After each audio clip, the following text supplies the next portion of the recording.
The story I'm about to share has haunted me for years. I remember that late autumn evening with absolute clarity. It was already cold, but there was no snow yet. I was standing in an abandoned cemetery in the forest. In front of me was a fresh mound of earth. The soil was dark, soft, not yet settled. The marks from a shovel were clearly visible, straight, repetitive. I remember feeling nauseous. I was breathing in short, shallow breaths through my mouth, afraid to inhale too deeply. The smell of the soil was strong, damp, and repulsive. It didn't fade, even when I turned away. Clumps of dirt were scattered all around. Some of them crumbled under my feet. The earth stuck to my shoes, and I caught myself thinking how hard it would be to clean them later. That thought came on its own, and it made me feel even worse. I was crying, but silently. The tears came on their own, and I didn't wipe them away right away. I didn't look around. I didn't look at the trees. I looked only at the mound. I knew who was buried there. I knew exactly how it had happened. But the most terrifying part was that I wasn't here by accident. I didn't stop it. I didn't leave. I stayed silent. This wasn't just a grave, and I wasn't just a witness. It all started when, during my teenage years, my family and I moved to a new city, Duluth, Minnesota. My father was offered a job at the port. Nothing special, a stable position, better pay. That was enough for him. No one asked whether I wanted it or not. My parents simply packed our things, loaded them into the car, and left. The house I grew up in was left behind just as easily as the people I stopped talking to only a few weeks later. The new city was small. Short streets, houses that all looked alike. Everything felt familiar, yet foreign. I went to a new school, took an empty seat in the classroom, and tried not to look at anyone for too long. Teachers mixed up my name. Classmates had known each other for years, and I was just the quiet, distant, new kid. After school, I walked straight home. Sometimes I wandered the streets, memorizing turns, pretending I had somewhere to be. At home, my mother was usually cooking, and my father stayed late at work. I didn't tell them how my day went. Not because I was hiding anything, there was simply nothing to share. The loneliness showed itself in small ways. No one messaged me after school. No one asked me to hang out. I ate dinner quickly and went to my room, where I lay on my bed, staring at the ceiling, listening to the sounds of an unfamiliar house. It felt like I was only temporarily in that city, even though I didn't know how long I would stay. I tried to be invisible, not to push forward, not to stand out, just to wait for things to somehow settle. I wasn't actively looking for friends. I was simply existing among people, hoping that with time, the sense of being an outsider would dull. But back then, I didn't know it would never go away. Time passed, and I slowly began to adapt to my new life. One day after classes, I was already leaving the school when I realized I'd forgotten a homework notebook in my locker. I went back inside when the hallways were almost empty. It was quiet, just the hum of the ventilation system and distant voices from the gym. 3 guys were standing near a row of lockers. They were talking and laughing. One of them was trying to pull off an old coin trick, tossing a coin into the narrow gap between the lockers. He kept missing and was getting more frustrated than he should have. When I walked up to my locker, the coin rolled to my feet. I instinctively picked it up and handed it back to him. He looked at me, smiled, and said, "Thanks, man," as if we'd known each other for years. It felt strange, but nice. They didn't ask who I was or where I was from. They just stood there, joking with each other, and between sentences, they pulled me into the conversation. about the history teacher who always mixed up dates, about a test everyone had failed, about how there was nothing to do after school again. When they walked outside, one of them nodded toward me and asked if I was walking home. I nodded. Turned out we lived almost on the same street. From that day on, we started walking together. At first, we talked about small things, then we would just walk in silence. The guys were ordinary, joking around, bumping shoulders, arguing over stupid stuff. Nothing special. That was exactly why it was easy to be around them. I started staying with them after school. We sat on curbs, ate cheap food from the store, watched it get dark. I rarely said anything important. I mostly listened. It felt safer that way. Over time, they stopped noticing that I was the new kid. I became part of the group. At the same time, I still felt slightly on the outside, but for the first time, it didn't hurt. It was enough that I wasn't alone anymore. The longer we spent together, the more we shared our own jokes, our own stories, small things only we understood. I felt comfortable, but somewhere deep down I stayed cautious. Not because the guys seemed untrustworthy, just an inner feeling telling me it was still too early to fully open up. After some time, they decided to show me their place. We went there after school. At first, we walked along familiar streets, then turned onto a road I'd never taken before. After that, a narrow path between trees. The forest gradually grew denser. The noise of the city faded, and it became quieter than it should have been. The cemetery didn't appear right away. It was as if it surfaced from among the trees, old, abandoned, with leaning headstones and cracked slabs. No one had been there in a long time. The paths were overgrown, the inscriptions worn away, some graves hard to distinguish from simple mounds of earth. On the outskirts, there was a ruined foundation. The guys said a church had once stood there. Now only stone remained, half buried in leaves and soil. A little farther on, I noticed several pits. They looked old, overgrown with grass. The guys said they had been dug long ago for new burials, but never used. Near the old graves stood a mausoleum. It was partially collapsed, cracks in the walls, holes in the roof. The guys had covered some of them with boards, brought in old crates, pieces of plywood. Inside, it was drier than it looked from the outside. That was where they spent their time. We sat on the cold stone, smoked, talked about school, teachers, small things. Sometimes we were just silent. No one looked over our shoulders here. No adults, no cameras, no questions. It didn't feel like a shelter. And not like a secret. Just a place where no one controlled them. I remember that I didn't feel fear then. More a strange sense of relief. I didn't like the cemetery itself, but I liked that I wasn't there alone, that I'd been brought there, that I'd been trusted with something of theirs. I didn't yet know why this place mattered to them, but I felt that now it was my place too. The cemetery was large, abandoned, and the ground everywhere looked uneven. But over time, I started noticing small differences. One of the mounds appeared where there had previously been an empty patch. The soil looked darker, softer. The grass around it hadn't had time to grow yet. It didn't look like the old graves with their sunken edges and cracked stone. Then another appeared, and another. They had no crosses, no plaques, no names, no dates, just piles of earth. Neat, as if someone had rushed to do things properly but hadn't gone all the way. I stayed silent for a long time, watching, comparing them in my head. I didn't want to be the one to ask uncomfortable questions, but one day I finally said it out loud. I asked if they had noticed it too.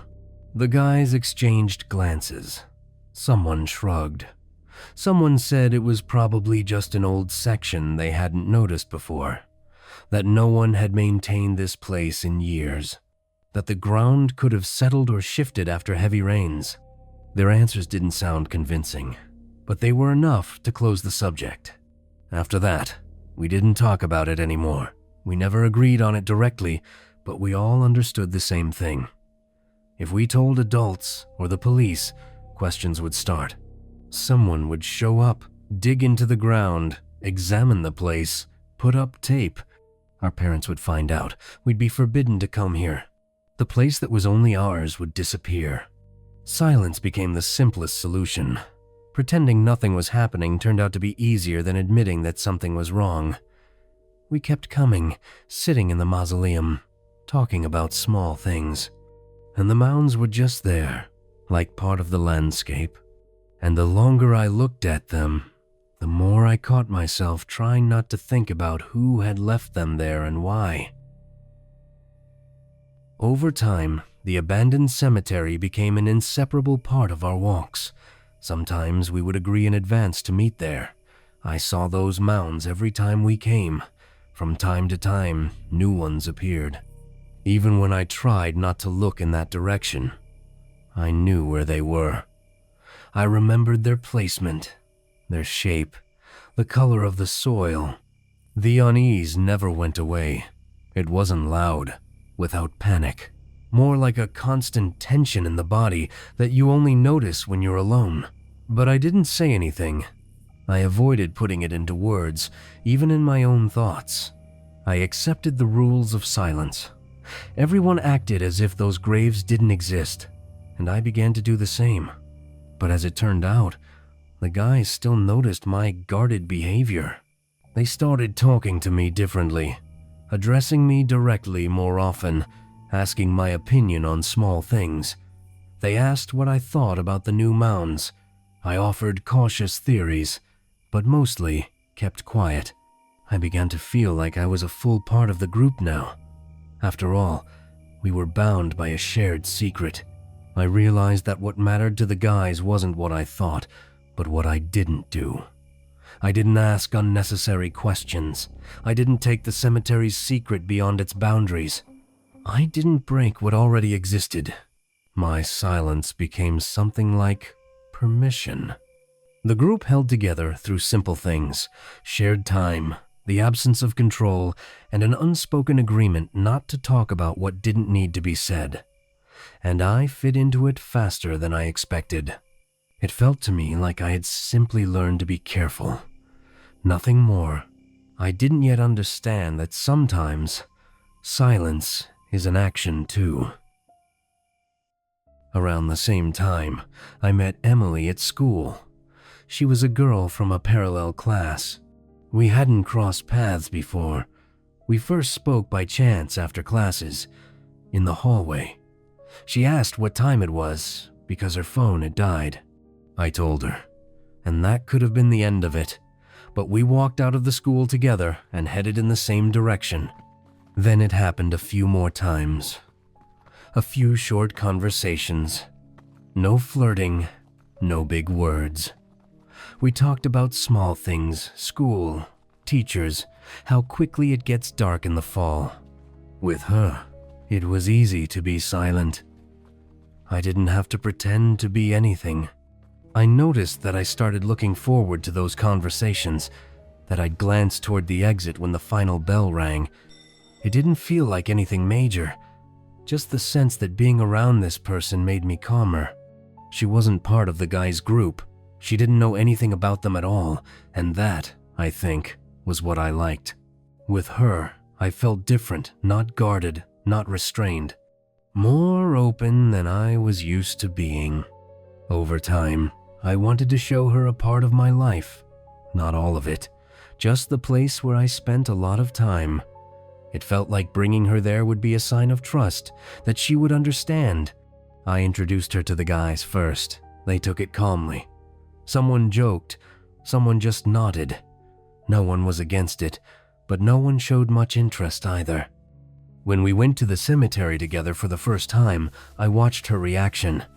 She was surprised, but not afraid. She said the place was strange, but quiet. She liked that there was no one there. At first, everything was fine. We sat in the mausoleum as a group of 5. We talked, laughed, smoked. Sometimes she asked simple questions about the city, about school, about how long we spent there. Nothing excessive. I caught myself thinking that I was glad she was there, as if the place had become less closed off, safer. I wanted to believe that now it was just another place where we spent time together. Emily fit into our group quickly. It seemed like her period of adjustment to new friends was much easier than mine had been. At first, she behaved the same way we did. She sat with us, listened, laughed, sometimes. She looked at the place as a whole, not at the details. I even caught myself thinking that maybe she would never notice the thing that had been bothering me for so long. But one day, she suddenly went quiet. We were walking among the graves when I saw her stop. Longer than usual. She was looking at the ground, at a mound that had appeared recently. I immediately understood what she was seeing by the way her shoulders tensed. She stepped closer. She didn't touch the earth, just stared at it.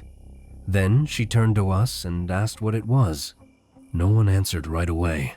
I tried to act like I didn't understand what she meant, but she was already looking at me. Her voice was steady, but there was tension in it. She asked why new graves were appearing if the cemetery was abandoned. The guys started saying the same things they'd once told me. About old ground, about how no one had taken care of the place in years, about rain. But it wasn't enough. Emily didn't listen to the explanations to the end. She interrupted, asked direct questions we weren't used to asking out loud.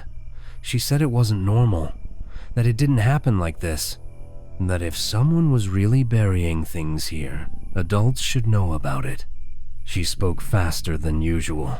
She kept looking around. Her gaze slid over the forest, the trees, the old slabs.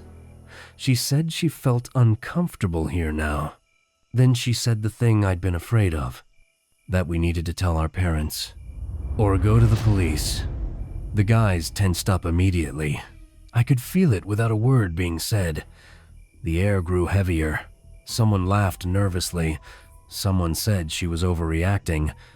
But Emily didn't stop. She said she didn't want to come here anymore, and that she wasn't going to pretend nothing was happening. I stood there and stayed silent.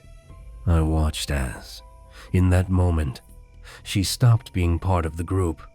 Not because she said something wrong, but because she refused to accept the silence. And for the first time, I understood that silence wasn't just a rule. It was a boundary.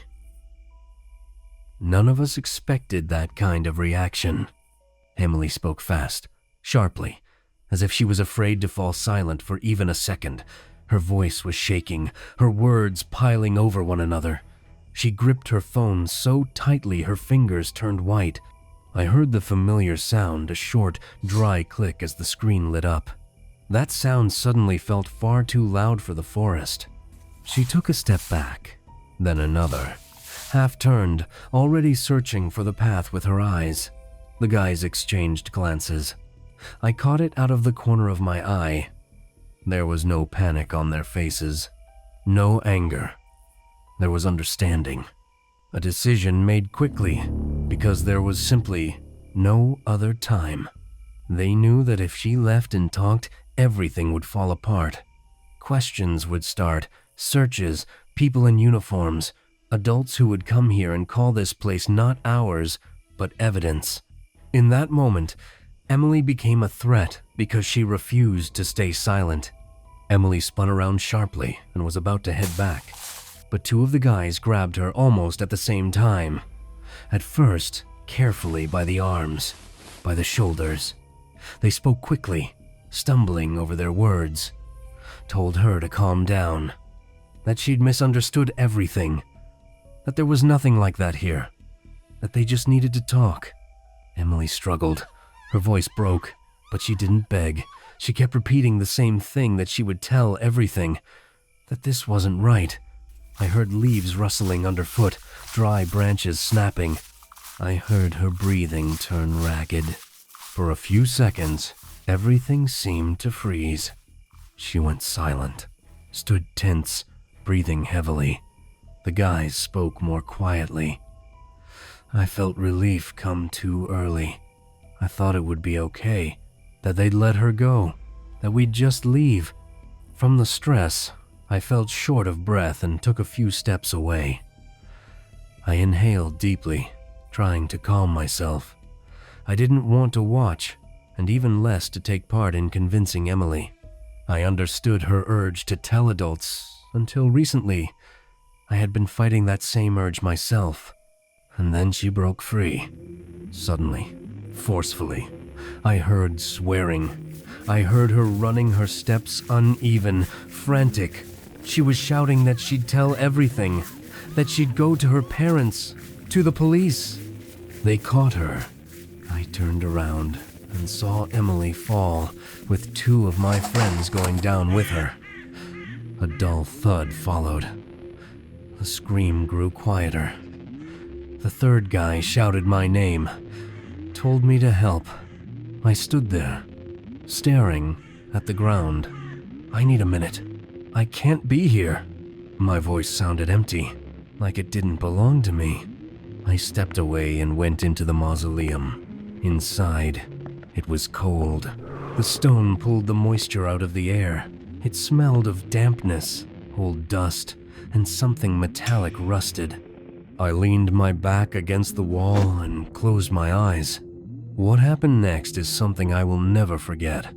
Even though I didn't see it, I heard everything.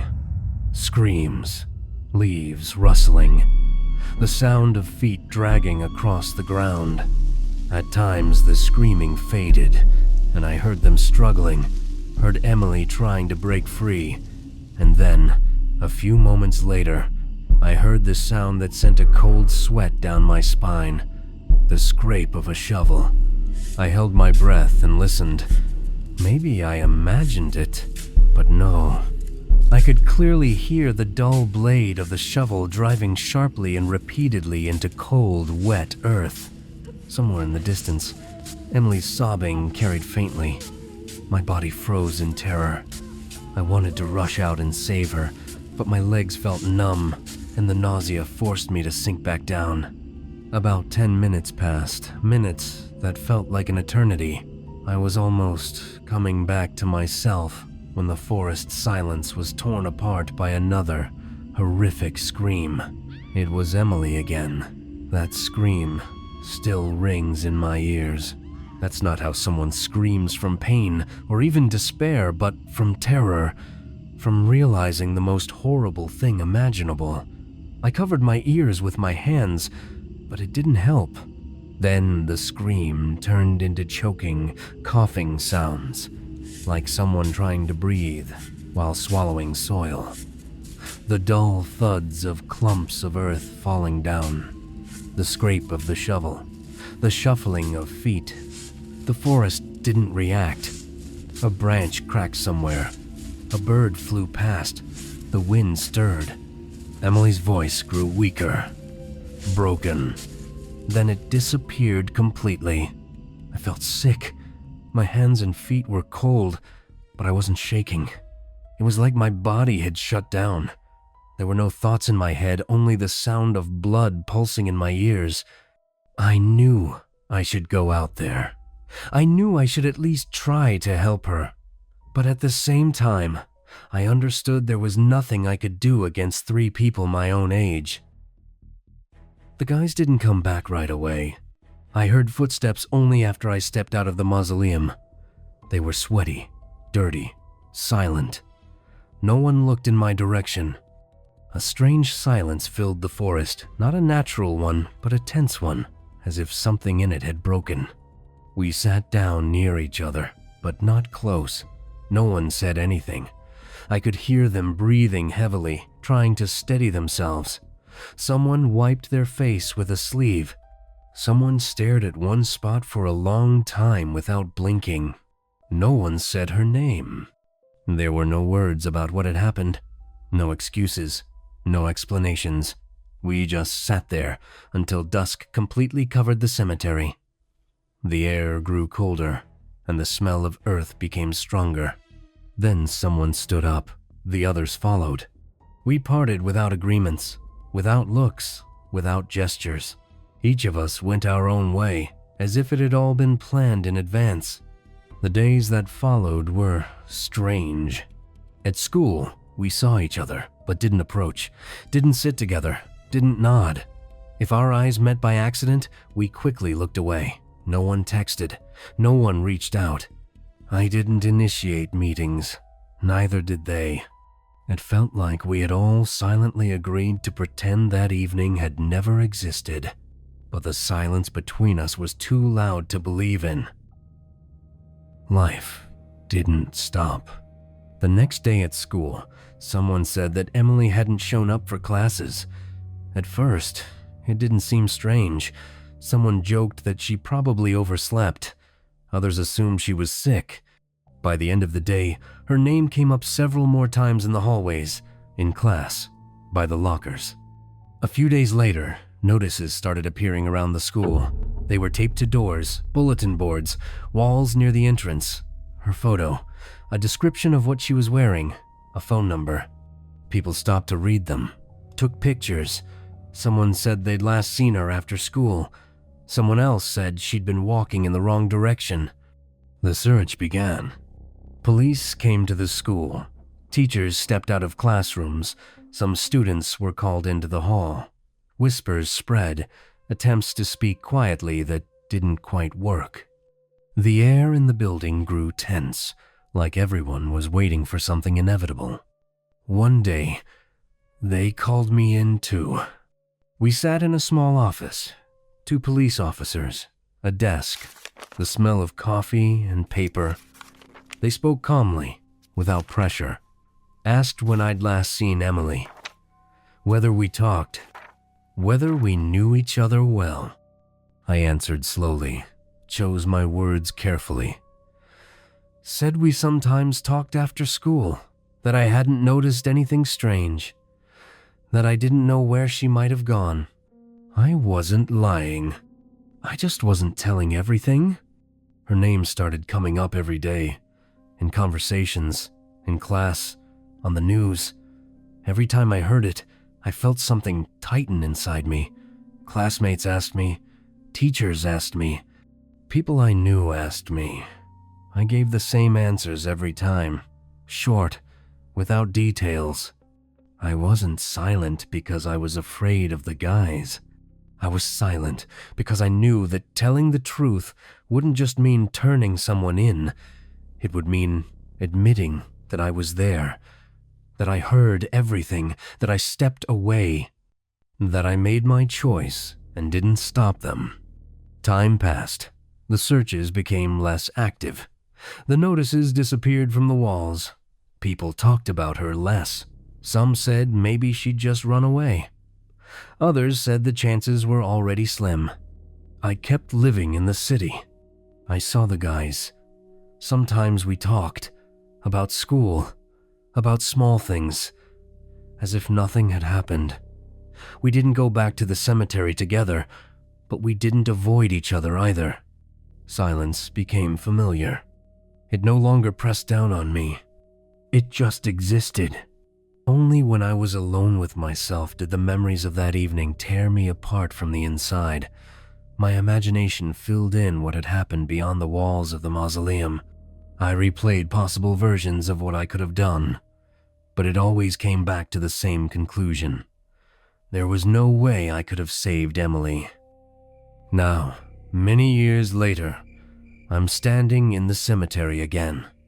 This time, alone. My connection with the guys faded away long ago. Late evening, the forest is almost still. The air is cold, clean, sharp. I inhale deeply, but along with the scent of pine needles and damp bark, a familiar smell hits my nostrils again, raw, heavy, earthy. The smell of fresh soil that never truly fades. In front of me is a mound, dark earth dusted with leaves. yet surprisingly loose, the same as back then. I knew where it began and where it ended, as if I remembered it by touch. There was no cross, no name, only silence and a shape that meant more than any words ever could. I cried openly. Tears flowed, slowly, without sobbing.